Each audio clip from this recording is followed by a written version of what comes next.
Hello and welcome to ज़रा हट के। मुबशर जैदी और ज़रार खोड़ो का सलाम कबूल कीजिए। हमारे तीसरे साथी वसअतुल्लाह खान, जिनका जुमे को हार्ट बाईपास ऑपरेशन हुआ था, तेज़ी से रूबर सेहत हैं और इंशाल्लाह जल्द ही हमारे साथ होंगे। आप लोगों की दुआओं का बहुत बहुत शुक्रिया।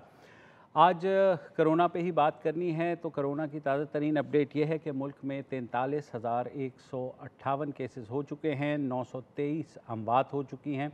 गुज़िस्ता 24 घंटे के दौरान 1974 नए केसेस सामने आए हैं।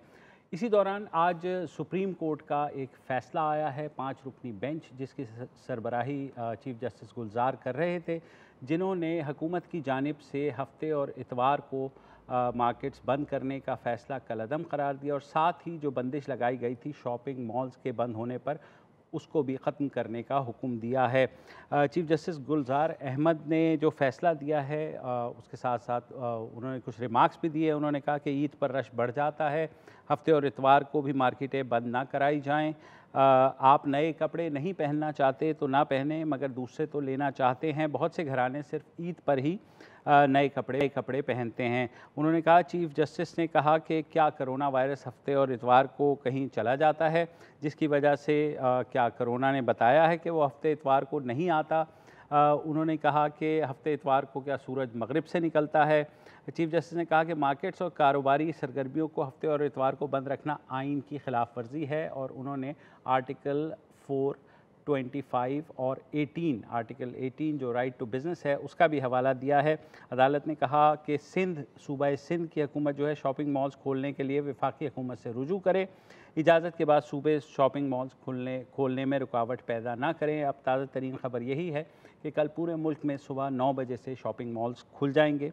अदालत ने कहा कि पंजाब में शॉपिंग मॉल्स फौरी तौर पर आज से ही खुलेंगे, जबकि सिंध जो है वजारत सेहत से इस बारे में मंजूरी लेगा। और उन्होंने कहा, अदालत तवक्को करती है कि वजारत सेहत को गैर ज़रूरी रुकावट पैदा नहीं करेगी। साथ ही अदालत ने हुक्म दिया कि तमाम मार्केटें और शॉपिंग मॉल्स में SOPs पर अमल दरामद को यकीनी बनाया जाए और SOPs पर अमल दरामद के हवाले से मुतल्लिका हुकूमतें जो हैं वो ज़िम्मेदार होंगी। चीफ जस्टिस ने कहा कि बार बार ये पूछा कि शॉपिंग मॉल्स को बंद रखने में क्या मंतक है, जिस पर एडवोकेट जनरल सिंध ने कहा कि हुकूमत कौमी राब्ता काउंसिल के फैसले शामिल करती है। आपको याद होगा कि कौमी राब्ता काउंसिल ने गुज़िस्ता हफ्ते ये फ़ैसला दिया था कि वो लॉकडाउन को में नरमी कर रहे हैं, मगर हफ्ते और इतवार को मार्केट्स बंद रहेंगी।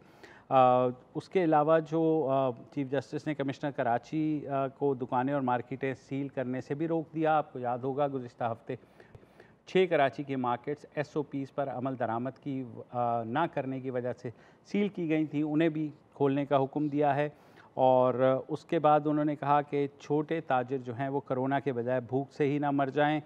चीफ जस्टिस ने इस्तफसार किया कि जिन छोटी मार्केटों को खोला गया है वो कौन सी हैं, क्या ज़ैनब मार्केट और राजा बाज़ार छोटी मार्केट्स हैं, क्या तारिक रोड और सदर का शुमार भी छोटी मार्केट्स में होता है।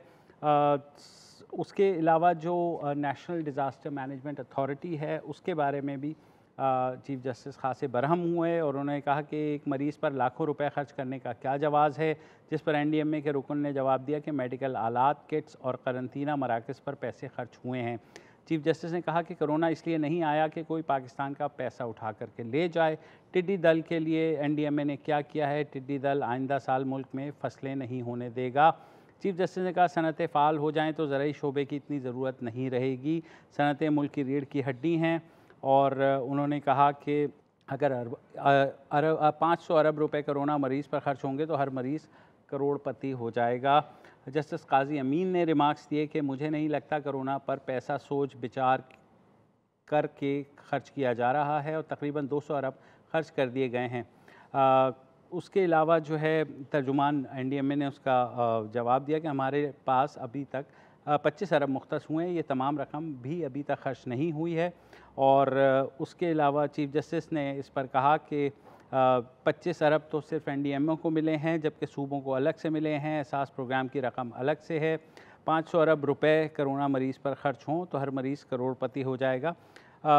उसके बाद चीफ जस्टिस ने दरियाफ़्त किया कि इतनी रकम लगाने के बाद भी अगर 500-600 लोग जहाँ बाग हो गए तो हमारी कोशिशों का क्या फ़ायदा।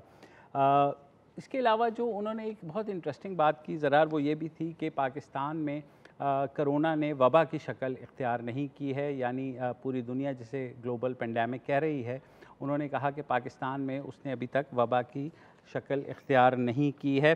और भी चीफ जस्टिस ने खासी बातें की हैं, ख़ुसूसन उन्होंने कहा कोरोना वायरस से ज़्यादा सालाना अमवात जो हैं दीगर अमराज से भी होती हैं। और उन्होंने पोलन का मिसाल दी, उन्होंने हार्ट अटैक की मिसाल दी, खासी इस तरह से, और आखिर में ये हुक्म जारी कर दिया।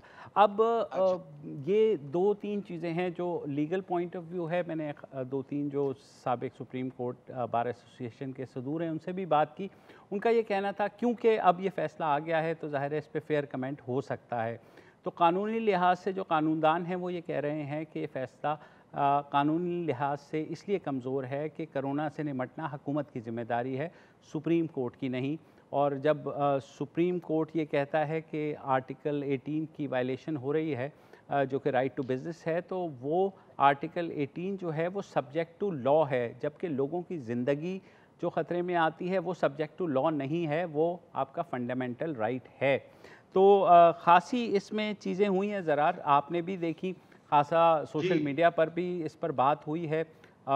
एक चीज़ जो कि नहीं नज़र आई इस सारे समाअत के दौरान वो ये था कि बेहतर होता कि अदालत किसी लीडिंग डॉक्टर को कम से कम एमिकस क्यूराई के तौर पर अपने साथ ले लेती, चाहे वो आगा खान के हेड हों या चाहे शौकत खानम के हेड हों, क्योंकि जितनी ब्रीफिंग्स अब तक हुई हैं, लीडिंग डॉक्टर्स जो ब्रीफिंग्स दे रहे हैं वो बार बार कह रहे हैं कि कोरोना बहुत बड़ा ख़तरा है, मगर आज के फैसले से ये लगता है कि शायद कोरोना कभी ख़तरा था ही नहीं।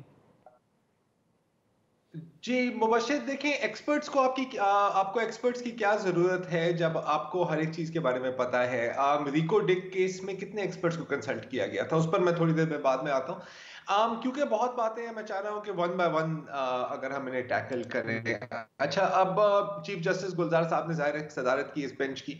बाकी जो जजेस थे, जस्टिस आलम, जस्टिस तारिक मसूद, जस्टिस मियां खेल और जस्टिस काजी अमीन, वो भी इस बेंच में शामिल थे। और ये एक सुओ मोटो केस था, जाहिर है आपको पता है। अच्छा देखिए, बुनियादी मसला अगेन एक बार फिर मेरा ख्याल है कि कोई 1-2 हज़ार बार यही सिचुएशन हमारे सामने आई है। बुनियादी मसला वही है, और वो है कि क्या सेपरेशन ऑफ पावर्स है पाकिस्तान में। एग्जीक्यूटिव के पास क्या आता है, प्रोविंशियल गवर्नमेंट्स के पास क्या आता है, और chief justice I mean supreme court के पास क्या इख्तियारात आते हैं। अब आप देखें, शुरू करते हैं छोटी चीज से, जो मॉल्स की बात है। यहाँ पर कहा गया है कि जी ये ऑब्जर्व किया गया है कि इस्लामाबाद कैपिटल टेरिटरी में, जिसमें शायद एक ही मॉल है, पंजाब में, केपीके में, बलोचिस्तान और गिलगित बल्तिस्तान में मॉल्स खुलेंगी। अच्छा, जहां तक केपीके, बलोचिस्तान, गिलगित बल्तिस्तान की बात है, तो वहां पर जाहिर है कि ये भी बात की गई है कि वहां पर मॉल्स एज सच नहीं है, लेकिन जो बाकी कारोबार है वो शुरू होंगी।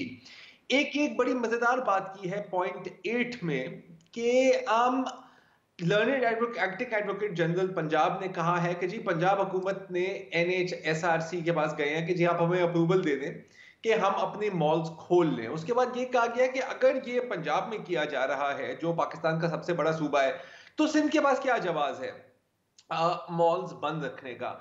जवाब है सूबाई खुद मुख्तारी और 18वीं तरमीम, जो भी हमारे आइन का हिस्सा है शायद, और जिसमें ये वाजे है कि हर सूबा अपने फैसले कर सकता है। अगर आप ये क्राइटेरिया बनाए कि यार बड़ा सूबा ये कर रहा है, आप क्यों नहीं कर रहे, तो ये एक लॉजिकल आर्ग्यूमेंट नहीं है मेरे सामने। ये वही बात है जो लीगल आर्गुमेंट भी नहीं है। और अगर वैसे देखा जाए प्रैक्टिस जो पूरी दुनिया में है, कहीं पर भी मॉल्स नहीं खुले हैं, क्योंकि ये क्लोज डोर एनवायरनमेंट होती है, वहाँ लोग जो हैं बिल्कुल एक दूसरे के साथ। ग्लोबल एग्जांपल पर हम अभी आते हैं, हाँ ग्लोबल एग्जांपल्स पर आते हैं।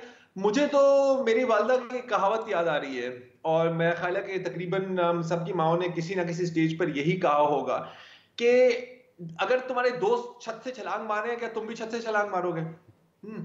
तो ये यहाँ पर कुछ मुझे ऐसे लग रहा है कि यार अगर अपने बड़े भाई ने छत से छलांग मार दिया, तो आप छोटे भाई होने के नाते से आप कैसे कह सकते हैं कि मैं छलांग नहीं मारूंगा। ये जो मॉल्स की बात है, तो लीगल पॉइंट तो अपनी जगह, मुझे तो लीगल पॉइंट का ज्यादा पता नहीं होता मुबश्शिर, वो आपकी डोमेन है ज्यादा। मैं तो सिर्फ कोशिश कर रहा हूं कि इनको थोड़ा सा लॉजिकली देखें। तो माय पॉइंट इज कि क्या हुकूमतों की कोई रिट है या नहीं है, या सिर्फ बस एक ऑर्डर पास करने की जरूरत होती है और आपने सर यस सर कहना है? क्योंकि लग तो अब ऐसे ही रहा है। क्योंकि अभी मैंने खबर यही पढ़ी थी कि कल से डॉलमन मॉल भी बिल्कुल खुल जाएगा शुरू हो जाएगा, सारे। ओपन हो जाएगी। अच्छा, उसके बाद फिर एक थोड़ा सा फिलोसॉफिकल पॉइंट इसमें रेज हुआ है कि यार ये हफ्ते और इतवार को चीजें बंद करने की क्या तुक है? आखिरकार ये जो हफ्तों के जो दिनों के जो नाम रखे हैं, ये इंसानों ने ही रखे हैं। अच्छा, बिल्कुल सही बात है, और अपनी सहूलत के लिए ही रखे हैं। मकसद शायद ये था कि बहुत ज्यादा कंजेशन ना हो, क्योंकि आपको पता है कि लोग वीकेंड्स को ही ज्यादा निकलते हैं। अच्छा, अब यहाँ पर एक और आर्ग्यूमेंट है जिसमें थोड़ी सी वेट है, जो सुप्रीम कोर्ट की आर्ग्यूमेंट नहीं है, एक जनरल आर्ग्यूमेंट है कि कुछ घंटों के लिए दुकानों को खोले रखने से शायद ज्यादा कंजेशन होती है अगर आप वो मुद्दत बढ़ा दें, क्योंकि अगर आपने खोलना ही है तो फिर सही तरह खोलो, तो फिर शायद बिटवीन दैट 9 to 4 वाला जो पीरियड है इतनी कंजेशन नहीं आएगी। लेकिन जाहिर है इस चीज पर बात नहीं हुई। अब मुबशिर, मैं आपसे पूछना चाह रहा हूं, आपने थोड़ा सा इसका जिक्र किया था, ये बात कर रहे हैं कि ये जो रिस्ट्रिक्शंस हैं ये कॉन्ट्ररी हैं आर्टिकल 4, आर्टिकल 18 और आर्टिकल 25 को। जी जी जी, और मेरा ख्याल है कि ये है राइट टू बिजनेस। जी। अब आप मुझे जरा एक चीज बताएं कि यहां पर कोई जानबूझकर कोई दुश्मनी के बायस तो बिजनेस को पीनलाइज नहीं किया जा रहा ना। नहीं, मेरा नहीं ख्याल कि कोई भी सूबाई हुकूमत या वफाक चाहते हैं कि बिजनेसेस ठप हों।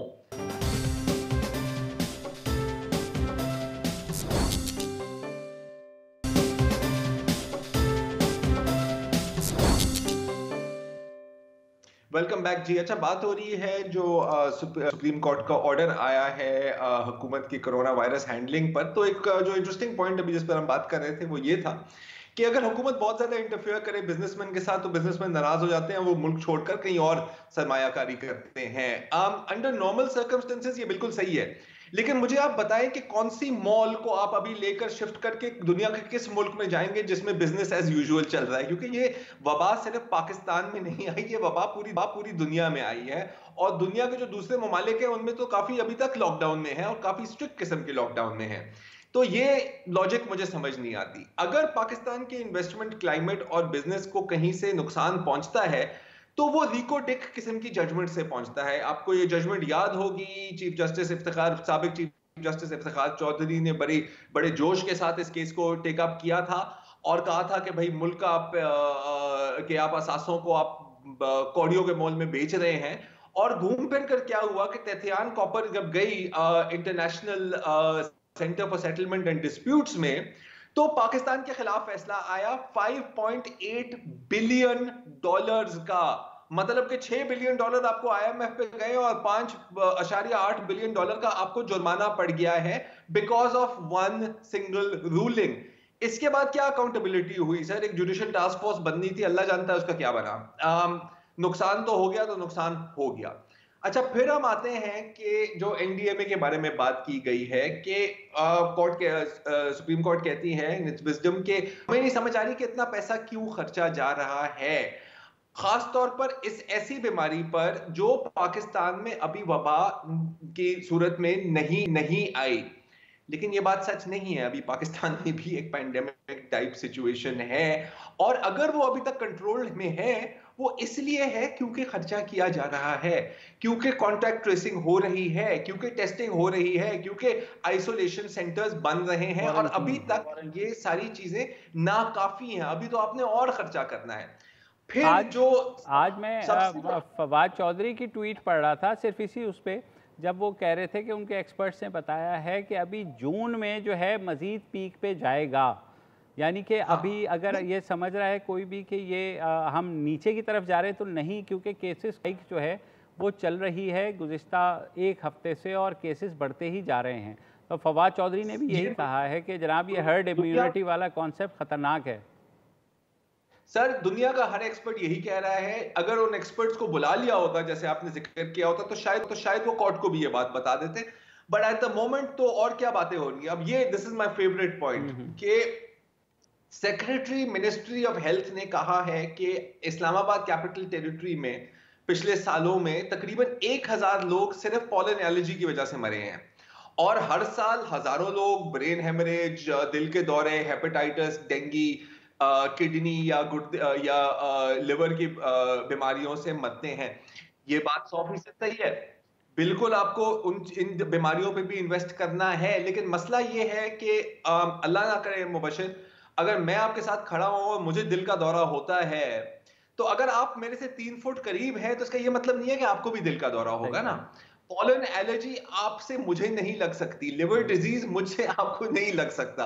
तो ये एक बेसिक लैक ऑफ अंडरस्टैंडिंग मुझे यहाँ पर नजर आ रही है। और लेकिन अब क्योंकि ऑर्डर पास हो गया है तो ऑर्डर पास हो गया है, और मजेदार बात यह है कि क्योंकि ये ऑर्डर एक सुओ मोटो पर बेस्ड है, तो आप इसे अपील भी नहीं कर सकते। सही बात। और क्योंकि चीफ जस्टिस साहब की डिस्क्रेशनरी पावर है अपनी मर्जी के बेंच बनाने का, तो टेक्निकली आप वो बेंच बना सकते हैं जो आपकी सारी चीजों को इंडोर्स भी कर सकता है। ये भी हो सकता है।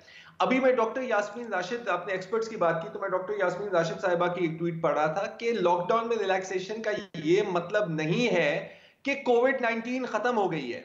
आपको अभी भी एहतियात करनी है, लेकिन लग रहा है कि सब तुले हुए हैं कि यहां पर कोरोना की ही फतेह हो। और इसी पॉइंट पर एक बड़ा मजेदार वीडियो मैंने देखा था सोशल मीडिया पर। गेम चेंजर्स पीके हैं कोई एक इदारा या कंपनी जो इस तरह के वीडियोस बनाते हैं। तो मेरा ख्याल है कि इससे बेहतर वीडियो आज के लिए हो ही नहीं सकता। ये तो, और मेरे ख्याल में शायद सुप्रीम कोर्ट को दिखा दी जाती। मेरा एक सिर्फ एतराज़ ये है कि सुप्रीम कोर्ट ने शायद थोड़ी जल्दी की है फैसला देने पे, क्योंकि हुकूमत अभी निमट रही है, ये पेंडेमिक ख़त्म नहीं हुई है, अभी शायद हम बीच मंझधार में हैं। अगर आप उस वक्त सारी चीज़ों को खोल देंगे तो खुदा ना करे अगर कल को केसेस और अमवात बढ़ती हैं तो फिर एक सिलसिला शुरू हो जाएगा, सूबाई हुकूमतें सुप्रीम कोर्ट पे डालेंगी, सुप्रीम कोर्ट कहेगा जी आपको हमने कहा था SOPs पर अमल दरामद करें, तो ये चूही टॉम एंड जेरी का केस चलता रहेगा। यहाँ एक ब्रेक लेते हैं और ब्रेक के बाद वापस आते हैं।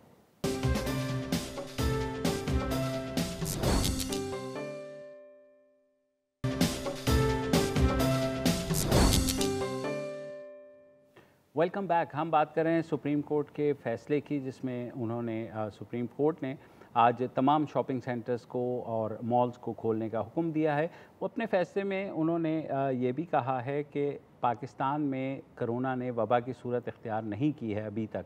तो इसी बारे में हमने सोचा कि हम पाकिस्तान मेडिकल एसोसिएशन के जो सेक्रेटरी जनरल हैं डॉक्टर कैसर सज्जाद, उनसे बात कर लें। तो वो हमारे साथ मौजूद हैं। डॉक्टर साहब, ये बताइए कि सुप्रीम कोर्ट का ये कहना कि पाकिस्तान में अभी तक उसने पेंडेमिक की शक्ल इख्तियार नहीं की है, क्या दुरुस्त है?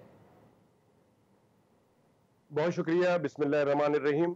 देखिए, बात सारी ये है कि मैं समझता हूँ कि ये मैं नहीं कह रहा हूँ, पेंडेमिक का मतलब ये है कि ऑलमोस्ट पूरे दुनिया में ये फैल चुका है 212 मुल्कों में, और वर्ल्ड हेल्थ ऑर्गेनाइजेशन ने इसको फरवरी में इमरजेंसी डिक्लेयर किया इस बीमारी को, और मार्च में आई डोंट रिमेम्बर एग्जैक्टली के 12-13 मार्च को उन्होंने इसको पेंडेमिक कहा इस बीमारी को, इसलिए कि ये ऑलरेडी फैल चुका। तो ये तो वर्ल्ड हेल्थ ऑर्गेनाइजेशन ने ऑलरेडी ये कह दिया कि दिस इज ए पेंडेमिक।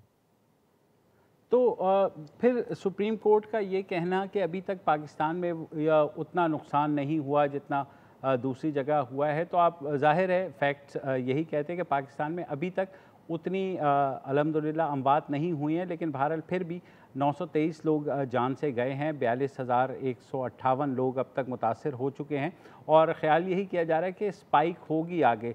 तो इस तरह की अगर बंदिशों को ख़त्म कर दिया जाएगा तो क्या ये हम हर्ड इम्यूनिटी की तरफ जा रहे हैं, या ये किस हद तक ख़तरनाक हो सकता है?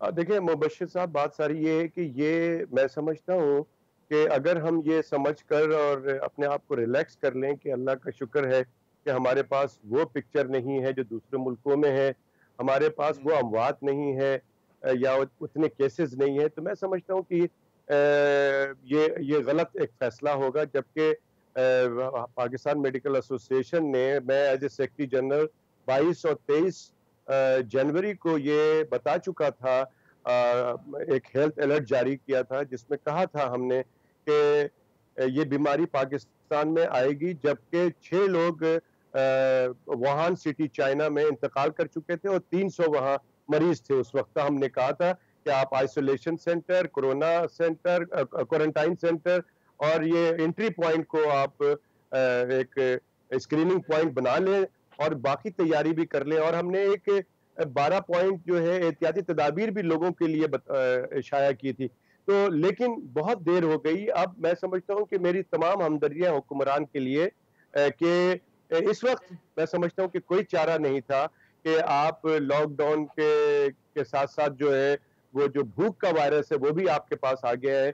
और ये जो किया गया है कि बिल्कुल सारी चीजें खोल दी गई हैं किसी भी तरीके से, ये मैं समझता हूँ कि ये हेल्थ वर्कर्स पे और हॉस्पिटल्स पे ये बहुत बड़ा एक जुल्म किया जा रहा है। खुदा ना खास्ता देखिए अभी अभी शायद मैं समझता हूँ कि इतनी प्रॉब्लम शायद ना हो, लेकिन अभी भी मैं समझता हूँ कि मरीज एक अस्पताल से दूसरे अस्पताल रिफर हो रहे हैं और रास्ते में इंतकाल कर रहे हैं। लेकिन मैं कहता हूँ चले ठीक है, ये भी अगर सिस्टम रहता है तो ये बात गुजर जाती है। लेकिन एक इंसान का भी जान जाना ये बहुत शर्म की बात होगी कोरोना वायरस से। लेकिन हम समझते हैं कि हमें वो चीज नहीं करनी चाहिए कि खुदा ना खास्ता जो हालात हम पिछले एक हफ्ते से, पिछले मंडे से देख रहे हैं, जो बाजारों में और दूसरे फैक्ट्रीज, ये एवरीथिंग इज ओपन नाउ। लगता ये है कि लोगों को ये पता चल गया है कि there is no corona virus in Pakistan. अब आप जैसे मर्जी चाहे कोई भी, किसी को कोई फिक्र नहीं है, कोई मास्क नहीं लगा रहा, कोई एक दूसरे का ख्याल नहीं कर रहा। तो हमें आप यकीन करें कि अब हमें बहुत डर है। और आज सुबह से हमें जो हम, चूंकि मैं पूरे पाकिस्तान के डॉक्टर के साथ इंटरकनेक्टेड हूँ, मुझे डॉक्टरों ने बहुत परेशानी का इजहार किया और मैं बहुत परेशान हूँ कि अगर ये डॉक्टर्स ये जुमला कह रहे हैं मुझे कि भाई हम अस्पतालों में दिन रात काम करके मर रहे हैं और ये सारा कुछ खुल गया, अब आगे क्या होगा। तो मैंने कहा यार अल्लाह आगे बेहतर करेगा, लेकिन अपनी हिम्मत ना हारो, काम करते रहो जब तक तुम्हें हिम्मत है।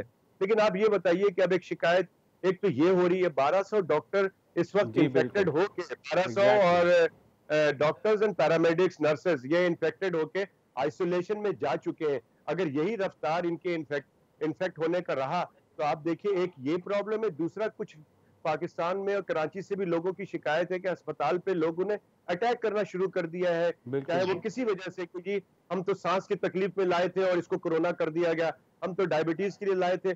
यू नो कि ये यहाँ पर एक अजीब सा एक कॉन्सेप्ट भी है जो कि लोगों को शायद पहले अवेयर नहीं कराया गया। जी जी जी बोले सर, मैं बात काट रहा हूँ। फर्ज करें मैं नहीं मानता, मैं आपको ये आर्ग्यूमेंट दूंगा प्लेइंग डेविल्स एडवोकेट, और ये आपने बात सुनी भी होगी कि यार क्या बड़ी बात है कोरोना वायरस, आखिरकार मतलब 1000 लोग तो इस्लामाबाद में सिर्फ पोलन एलर्जी से मरे हैं, उसके बारे में तो आपने कभी टेंशन नहीं ली। अच्छा, फिर डेंगू है। जरार हमें एक छोटी सी ब्रेक लेनी है, मेरे ख्याल में ब्रेक के बाद डॉक्टर साहब से बात करते हैं, एक ब्रेक के बाद।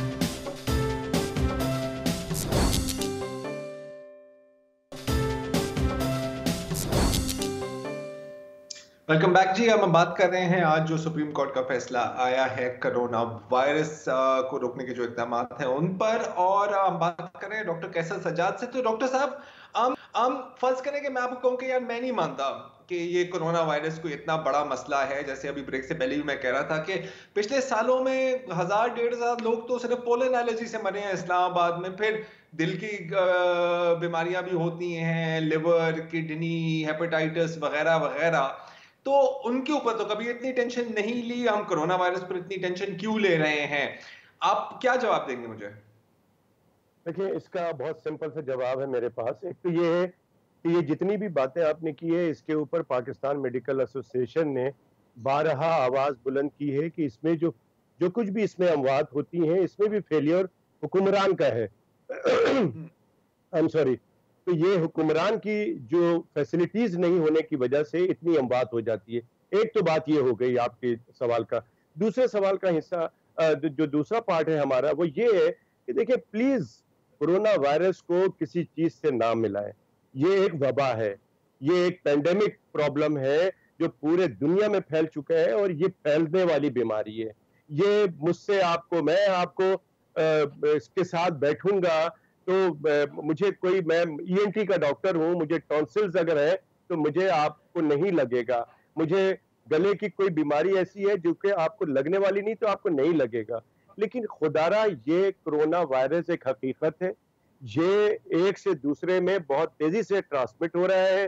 ट्रांसमिट होने का सिस्टम जो है वो बहुत ही सिंपल सा है कि हम जब बात करते हैं तो जो ड्रॉपलेट्स मुंह से निकल रहा है वो आपके नाक, मुंह या आंख के जरिए आपके अंदर एब्जॉर्ब होता है और आप बीमार हो जाते हैं। आप उसके अंदर बहुत शदीद भी हो सकते हैं, बहुत माइल्ड भी हो सकते हैं। मैंने बहुत दफा कहा है कि बहुत सारे पाकिस्तानी या दुनिया में बहुत सारे लोग कोरोना में मुब्तला भी हुए होंगे और उनको पता भी नहीं चला होगा, वो ठीक भी हो गए होंगे। और मॉडरेट में कुछ लोगों को कुछ सिम्टम्स हुए होंगे, नजला जुकाम, गला खराब है, और उसके बाद उनको कुछ सिम्टोमेटिक ट्रीटमेंट लिया होगा, ठीक हो गए होंगे।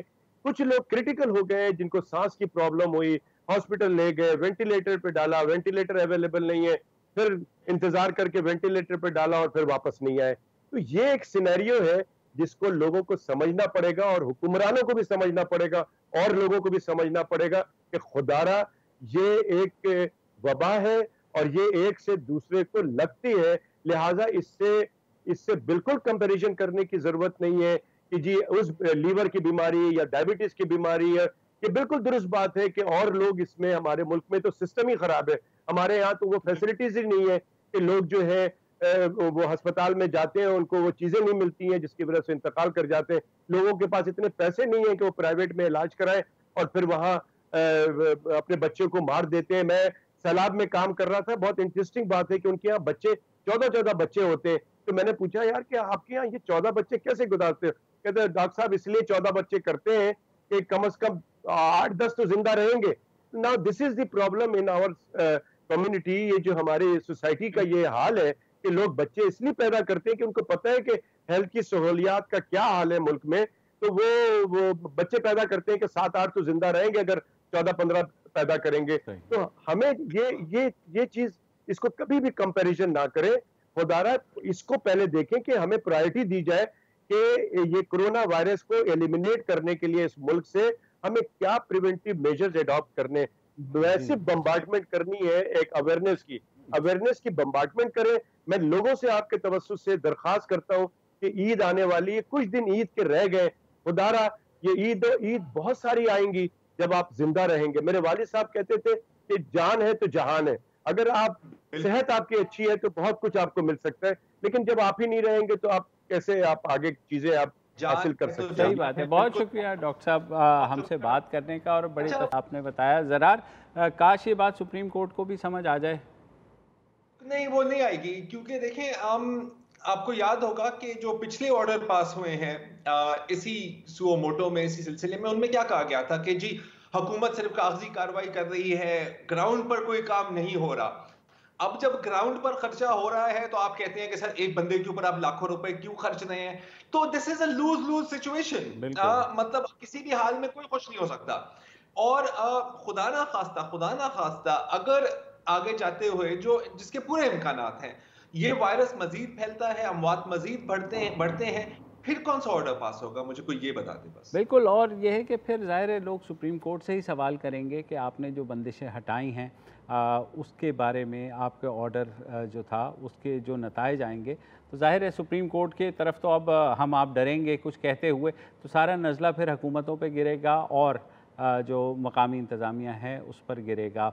आज के लिए इतना ही, कल दोबारा हाजिर होते हैं। इजाज़त दीजिए, खुदा हाफ़िज़। अस्सलाम वालेकुम। अगर आपको हमारे शो पसंद आया है तो प्लीज़ हमारे YouTube चैनल को सब्सक्राइब करें, और अगर मुनासिब समझे तो इस वीडियो को लाइक भी कर लें, तो कोई हर्ज नहीं है, और शेयर भी कर लें और कमेंट भी कर दें जी, वरना वो सब ऐसे ही लिखते रहेंगे। और ये जो दोनों कह रहे हैं ये कर लें जी प्लीज़, नहीं तो हमें भी घर जाना है, मैं आपके कंप्यूटर में नहीं रहना 24 घंटे। सही बात है।